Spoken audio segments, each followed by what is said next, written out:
사도행전 말씀을 함께 읽어 나갑니다. 사도행전은 신약성경 187면에 있습니다. 오늘 우리에게 주시는 하나님 말씀은 사도행전 1장 1절부터 14절까지 말씀입니다. 사도행전 1장 1절부터 14절까지 말씀을 저와 여러분들이 한 절씩 보도록하겠습니다. 데오빌로여, 내가 먼저 쓴 글에는 무릇 예수께서 행하시며 가르치시기를 시작하심부터 그가 택하신 사도들에게 성령으로 명하시고 승천하신 날까지의 길을 기록하였노라. 그가 고난받으신 후에 또한 그들에게 확실한 많은 증거로 친히 살아계심을 나타내사 40일 동안 그들에게 보이시며 하나님 나라의 일을 말씀하시니라. 사도와 함께 모이사 그들에게 분부하여 이르시되 예루살렘을 떠나지 말고 내게서 들은 바 아버지께서 약속하신 것을 기다리라. 요한은 물로 세례를 베풀었으나 너희는 몇 날이 못되어 성령으로 세례를 받으리라 하셨느니라. 그들이 모였을 때 예수께 여쭈어 이르되 주께서 이스라엘 나라를 회복하심이 이 때이니까 하니 이르시되 때와 시기는 아버지께서 자기의 권한에 두셨으니 너희가 알 바 아니요. 오직 성령이 너희에게 임하시면 너희가 권능을 받고 예루살렘과 온 유대와 사마리아와 땅끝까지 이르러 내 증인이 되리라 하시니라. 이 말씀을 마치시고 그들이 보는 데 올려져 가시니 구름이 그를 가리워 보이지 않게 하더라. 올라가실 때 제자들이 자세히 하늘을 쳐다보고 있는데 흰옷 입은 두 사람이 그들 곁에 서서 이르되 갈릴리 사람들아, 어찌하여 서서 하늘을 쳐다보느냐. 너희 가운데서 하늘로 올려지신 이 예수는 하늘로 가심을 본 그대로 오시리라 하였느니라. 제자들이 감람원이라 하는 산으로부터 예루살렘에 돌아오니 이 산은 예루살렘에서 가까워 안식일에 가기 알맞은 길이라. 들어가 그들이 요한은 다락방으로 올라가니 베드로, 요한, 야고보, 안드레와 빌립, 도마와 바돌로메, 마테와 및 알페오의 아들 야고보, 셀로딘 시몬, 야고보의 아들 유다가 다 거기 있어 여자들과 예수의 어머니 마리아와 예수의 아우들과 더불어 마음을 같이하여 오로지 기도에 힘쓰더라. 우리가 세상을 살아가면서 힘들어하는 여러 가지 일들 중에 많이 힘든 것 중에 하나는 이별이 아닌가 하는 생각을 합니다. 사랑하는 사람 내지는 가까운 사람과의 헤어짐이 결코 사람을 행복하게 만들지 않지요.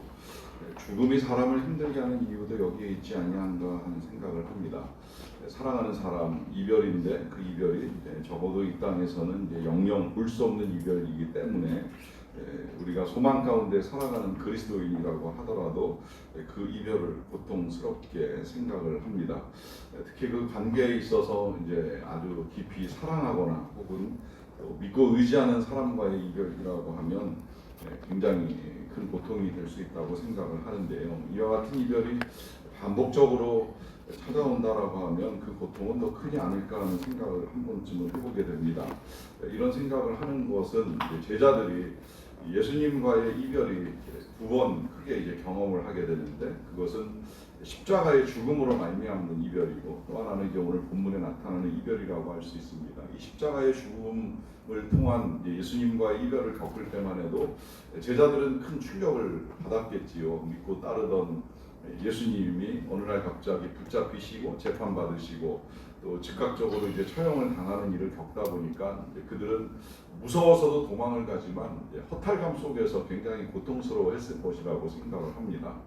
그런데 놀랍게도 이제 부활을 통해서 예수님이 제자들을 다시 찾아오시고 만나주시고 심지어 몸을 만져보라고 하시면서 살아계신 하나님의 아들이라는 사실을 드러내셨습니다. 그리고 한 40여일 정도 제자들과 함께 시간을 보내신 것으로 알려지는데 이 시간을 보내면서 제자들은 기쁘기도 하고 또 신비하기도 하고 여러 가지 좋은 경험들을 했을 거라고 생각이 들어요. 그리고 그 기간 동안에 예수님이 말씀하신 내용의 핵심은 오늘 본문에 하나님의 나라에 관한 것들이라고 이제 기록이 되어 있습니다. 그러니까 예수님은 부활을 통해서 하늘에서 오신 하나님의 아들이라는 사실을 드러내면서 그 하나님의 나라가 어떻게 이제 만들어져 있으며 또 그 하나님의 나라를 이 땅에서 이루어가고 살아가는 우리들은 어떻게 살아야 하는가 하는 것을 제자들에게 다 전달하셨을 것이라고 생각을 합니다. 문제는 이제 그 다음에 이제 오늘 찾아온 이별인데, 이 이별의 이야기로 시작이 되는 사도행전은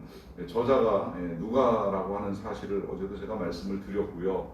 이 누가가 데오빌로 각하에게 보내는 편지 같은 이야기를 이제 두 가지를 썼지요. 하나는 누가복음이라고 하는 내용을 통하여 예수 그리스도께서 행하신 이제 모든 일들을 전하였다라고 하는 것을 이제 오늘 본문에서도 밝히고요. 그 다음에 이제 또 하나는 이제 그 이후의 행적에 관하여서 이제 쓴다라고 하면서 자신이 저자인 것을 우리에게 알려주는데, 수신자는 조금 이제 모호합니다. 뭐 앞에도 그렇고 누가복음에서도 그렇고 사도행전에서도 그렇고 데오빌로 각하에게 보내는 편지처럼 이제 쓰여져 있다 보니까 이 데오빌로가 누구냐 하는데 밝혀진 바가 없어요. 어느 학자도 명확하게 누구라고 말하지는 못합니다. 이것이 데오빌로라고 하는 이제 고위 관료 한 사람이냐, 아니면 그 이름이 데우스와 필로스를 합쳐서 하나님께 사랑을 받는 자라고 하는 의미를 담고 있는데, 그렇다면 교회와 성도들에게 보내진 내용이 아니겠는가, 이제 이렇게 추정을 할 뿐입니다. 뭐 그것이 누구에게 보내졌든지 중요한 건 그것을 받게 되고 읽게 되는 우리 같은 사람들은 그 속에서 예수님은 어떤 일들을 이루셨는지, 사도행전 같으면 성령의 역사가 우리에게 어떻게 나타나는가 하는 것을 보는 데 있어서는 너무 귀한 책이라 하는 것을 절대 부정할 수가 없습니다. 그래서 이제 소개하기를, 앞서는 예수님에 관한 이야기를 전했다고 한다면, 이제 오늘은 그 예수님이 이 땅에 오셔서 다시 부활하셔서 제자들과 함께 보낸 이야기로 시작을 하는데요. 예수님은 이제 마지막으로 제자들에게 몇 가지를 당부하십니다. 그것은 첫째는 이제 예루살렘을 떠나지 말라라고 하는 것이었었고, 두 번째는 약속하신 것을 기다리라라고 하는 것인데, 이때 약속하신 것은 그들이 성령으로 세례를 받으리라라고 하는 거예요. 성령으로 세례를 받으리라. 여기에 이제 예수님께서 예루살렘을 떠나지 말라라고 말씀하시는 이유는 이 성령을 받기 위해서 반드시는 아니겠지만 기왕이면 이제 공동체로 모여 있는 게 훨씬 낫다라고 하는 것이죠. 혼자서 기도하다가도 얼마든지 성령이 강림하고 성령의 세례와 은사를 받을 수는 있겠지만, 기왕이면 함께 모여 기도하는 가운데 더 강렬한 성령의 역사가 나타날 수 있으니 예루살렘을 떠나지 말고 예루살렘에 모여서 이제 약속하신 것을 기다리라라고 하는 당부를 합니다. 이런 당부를 하실 때에 제자들이 예수님께 질문을 합니다. 그 질문은 이스라엘 나라를 회복하심이 이때입니까? 라고 하는 질문인데요.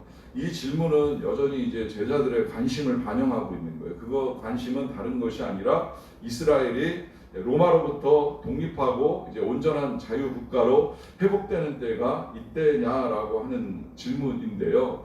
이것에 관심을 갖는 이유는 그것이 그들에게 있어서는 그만큼 중요한 일이기 때문입니다. 나라가 독립하고 그래서 안정을 취하고 좀 더 밝은 미래를 이제 살아가고 싶어하는 뭐 일반적인 시민들의 마음이 아니겠는가, 이제 그런 생각을 할 텐데요. 이 질문에 대해서 말씀하시는 예수님은 7절에 이렇게 답변을 하시잖아요. 이르시되 때와 시기는 아버지께서 자기의 권한에 두셨으니 너희가 알 바가 아니라 합니다. 자, 이 때와 시기, 뭐 이스라엘의 독립의 시기인가 이제 우리는 생각할 수 있는데, 어느 사건이든지 그 때와 시기는 하나님의 권한 안에 있는 일이라고 하는 거예요. 그리고 그 권한 안에 있는 하나님의 때를 알기 위해서 애쓰기보다는 오히려 이제 중요하게 당부하시는 내용이 그 8절에 이어지지요. 오직 성령이 너희에게 임하시면 너희가 권능을 받고 예루살렘과 온 유대와 사마리아와 땅끝까지 이르러 내 증인이 되리라 하십니다. 그러니까 이제 여기서 예수님은 제자들에게 있어서 필요한 건 독립이나 자유가 아니라 성령이라고 하는 사실을 말씀하시는데, 그 말씀을 하시고 나서 그 다음에 이제 말씀을 마치자마자 바로 제자들이 보는 데서 하늘로 올려져서 구름이 가리게 되고 더 이상은 이 제자들과 만날 수 없는 이제 상황에 놓이게 되는 거예요. 이런 상황 때문에 제자들은 이제 또다시 예수님과의 이별을 겪어야만 합니다. 물론 이별의 상황이 앞에하고는 다르잖아요. 앞에는 십자가의 고통을 당하시는 모습과 함께 죽음으로 이별이 됐다라고 한다면, 이제 이번에는 하늘로 승천하시는 예수님의 모습으로 제자들과의 이별을 하셨는데, 중요한 건 그 이별 때문에 제자들이 어떤 마음의 불안이나 염려가 있었는지는 드러나지 않지만 이 이별로 말미암아 더 이상 만날 수 없는 제자들을 위해서 예수님이 약속하신 성령이 계시다는 사실이죠.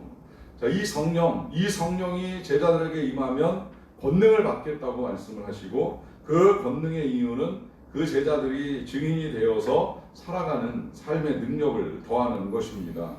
왜 그렇다고 한다면 제자들이나 우리는 성령을 받아야 되고, 또 성령을 받은 우리들에게 있어서 가장 중요한 것은 예루살렘이든지 유대이든지 혹은 사마리아이든지 땅끝까지 이르러 증인되어 살아가는 삶이어야 할까요? 그것은 예수 그리스도가 살아계신 하나님의 아들로서 만물의 통치자요, 또 만물의 심판자요, 만물의 구원자이시기 때문입니다. 그걸 드러내시기 위하여서 예수님은 사망 권세를 이기시고 부활도 하시고 다시 한번 제자들 앞에서 하늘로 올려지시는 이 승천의 사건을 통하여서 하나님의 아들이시라는 사실을 두 번이나 이제 보여주신 것입니다. 그리고 이제 그와 같이 예수님이 하나님의 아들이요 만물의 통치자라는 사실을 모르는 사람들을 위해서 누군가는 증거하는 역사가 필요하다는 거예요. 왜냐하면 이 사실을 모르면 사람들은 우리가 얼마 전에 읽었던 사사기 말씀처럼 다 자기 소견에 옳은 대로 행합니다. 자, 이 소견에 옳은 대로 행하는 건 인간들이 착각을 해요. 그렇게 행하면 이게 자유고 이게 우리에게 행복을 가져다 줄 것이라고 생각을 하는데, 실상 자기 소견에 옳은 일의 결과는 끝내 불행입니다. 우리 사사기에서 봤죠. 사람들이 자기 소견에 옳은 일로 이루어낸 결과들은 가정도 파탄이 나고, 민족 간에 한 국가 안에서 전쟁을 하고 그 전쟁으로 인해서 고통을 겪는 아주 비참한 결과를 초래한다는 사실을 분명하게 보았어요. 그러니까 자기 소견에 옳은 대로 행하는 건 결국 자기도 불행해지고 남들도 불행하게 만드는 결과를 가져오게 된다는 것입니다. 그 근본적인 이유는 예수님을 믿지 않고 하나님의 통치를 거부하기 때문에 나타나는 일이지요.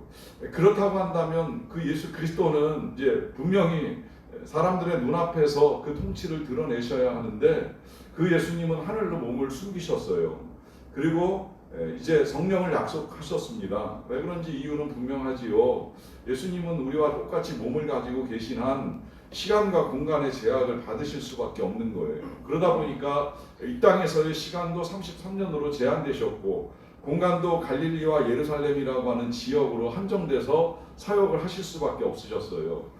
그러니 이제 예수님이 승천을 하시면서 대신 성령을 보내어 주시고, 그 성령을 통해서 예수 그리스도가 우리와 함께 하신다는 사실, 예수 그리스도께서 언제나 우리와 동행하신다는 사실을 우리에게 이제 분명하게 드러내신 것입니다. 그래서 육신적으로는 제자들의 눈앞에서 사라지시고 이별하신 하나님의 아들이지만, 그러나 성령을 통하여서 만민과 언제나 항상 함께 하시는 하나님의 아들이시라는 사실을 분명하게 이제 드러내신 거예요. 그로 말미암아 이제 나중에 보시는 대로 이 예수 그리스도께서 약속하신 성령을 받은 사람들은 이 예수 그리스도가 하나님의 아들이라는 사실을 증거하게 되는데, 시간이 흐르면서는 그 성령께서도 예수 그리스도와 동일하신 분이라는 사실을 깨닫게 되고, 그러면서 성부와 성자와 성령 이 삼위가 한 분이라는 사실을 이제 믿고 따르게 되는 것이죠.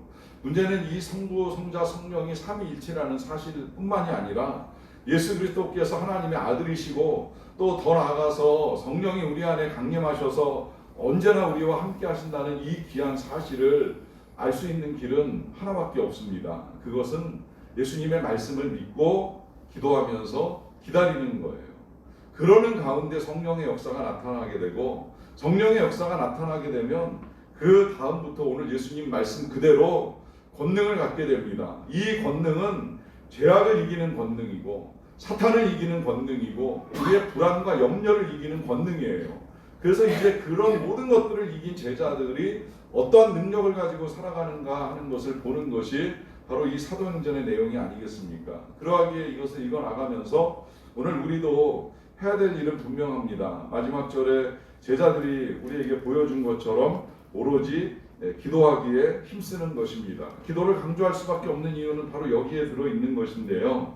이 기도에 힘쓰던 제자들이 선한 변화와 경험들을 이루어 간 것처럼 우리도 기도하는 가운데 성령의 충만함을 받고 제자들같이 권능 있는 삶을 살 수 있는 저와 여러분들이 다 되시기를 간절히 축원합니다. 기도하겠습니다.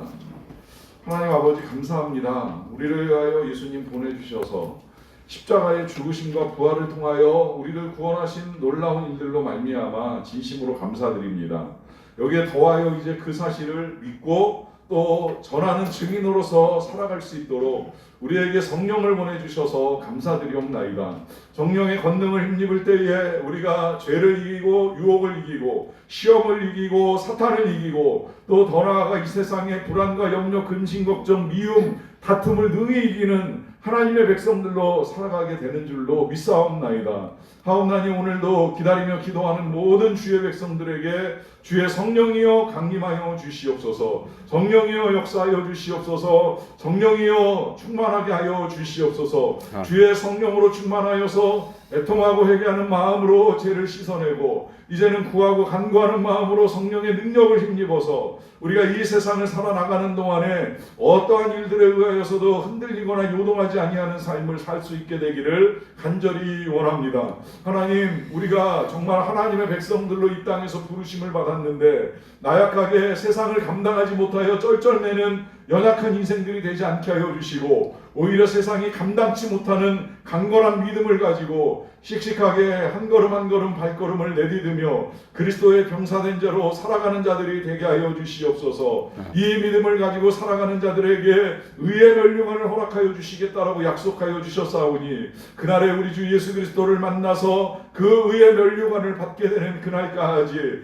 오늘 하루하루도 우리가 승리하는 나날들로 만들어갈 수 있게 하여 주시기를 간절히 원합니다. 주여 우리에게 오늘도 그렇게 약속하신 성령으로 강건하게 하여 주시옵소서. 특별히 성령의 치료의 역사가 나타나게 되기를 원합니다. 연약한 자를 강건하게 하시고 치료하시는 영이 임하셔서 지금도 여러 가지 병상에서 힘들고 고통 가운데 처해 있는 주의 백성들을 어루만져 주시고 치유하시고 회복시켜 주시고 강건하게 하사 남은 생애 동안에 더욱 하나님을 증거하며 더불어 기도하는 삶을 아름답게 이루어 가실 수 있도록 은혜를 내리워 주시옵소서. 하나님, 또 여러 가지 어려움을 우리가 믿음으로 기도하며 헤쳐나가기를 원합니다. 하나님의 역사를 기도하며 간구하는 각 가정들마다 필요를 아시는 대로 채우시고 도우셔서 하나님의 역사를 경험케 하시고 그 경험한 데서 그치는 것이 아니라 증거하고 나누고 섬기는 삶을 아름답게 이루어 갈 수 있도록 도와주시옵소서. 아버지 하나님, 우리는 부족하지만 애써 기도하옵기는 우리의 모든 자녀들, 가족들, 믿지 않는 자들과 또 믿음을 가진 자들까지 다 정말 하나님의 뜻 가운데 완전하고 확신 있게 서기를 기도합니다. 그리하여 하나님의 뜻을 이루어가는 과정 중에 세상 풍파나 풍조에 요동하는 인생이 아니라 오직 올곧게 하나님의 나라를 위하여 함께 동역하는 자로 달려나갈 수 있는 믿음의 사람들이 되게 하여 주시옵소서. 우리 선교사님들 강건하게 붙들어 주시고 또 필요한 치료가 일어나게 도와주시며 사역하는 가운데 아름다운 열매를 풍성하게 맺을 수 있도록 은혜를 내려주시기를 간절히 원합니다. 감사와 영광을 올려드리며 예수님의 이름으로 기도하옵나이다. 아멘.